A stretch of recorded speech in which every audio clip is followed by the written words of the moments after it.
tamilcinemanew.in. Welcome to Tamil cinema.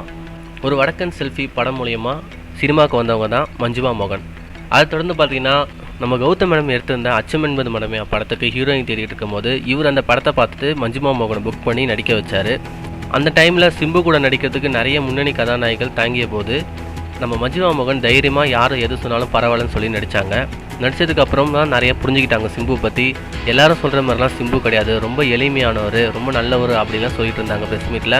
தொடர்ந்து படமும் நல்லா போயிட்டு இருந்தது. அதுக்கப்புறம் பார்த்திங்கன்னா நம்ம சிம்பு சம்பளம் சரியாக தராதனால படத்தோட ஷூட்டிங்கை நிறுத்திட்டார், ஷூட்டிங்கு போகிறதில்ல. அதுக்கப்புறம் அந்த படம் அப்படியே நின்றுடுச்சு. அதுக்கப்புறம் நம்ம கௌதம் மேனன் என்ன பண்ணார்னா அந்த படத்தை அப்படியே ட்ராப் பண்ணிவிட்டு நம்ம தனுஷை வச்சு என்ன நோக்கி பாயும் தோட்டா படத்துக்கு ஷூட்டிங் போயிட்டார். நம்ம மஞ்சிமா மோகன் என்னடா இப்போ தமிழில் என்ட்ரியான ஃபஸ்ட்டு படமே இப்படி ஆயிடுச்சு அப்படின்னு ஃபீலிங்கில் இருந்திருக்காங்க. அந்த டைமில் தான் நம்ம விக்ரம் முடிசூடா மன்னன் இந்த படத்துக்காக புக் ஆகியிருக்காங்க. உடனே அந்த படத்தில் கமிட் ஆகி படம் நடிக்க ஆரம்பிச்சிருந்தாங்க. இந்த படம் கடகடன்னு நடந்துகிட்டே இருந்துச்சு.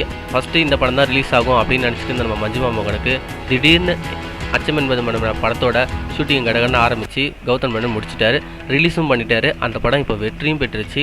அதை தொடர்ந்து பார்த்திங்கன்னா தமிழ் சினிமாவில் இப்போ முன்னணி கதாநாயகி லிஸ்ட்டில் நம்ம மஞ்சிமா மோகனும் வந்துட்டாங்க. அதுக்கப்புறம் அவங்க இப்போ நடிக்க போகிற படம் தான் நம்ம வாழு படம் எடுத்த டேரக்டர் கூட விக்ரம் சார் நடிக்கிறாரு.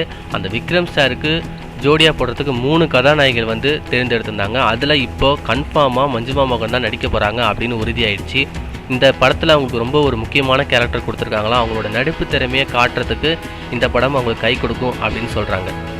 மேலும் சினிமா செய்திகளை தொடர்பு கொள்ள லைக் மற்றும் சப்ஸ்கிரைப் செய்யவும்.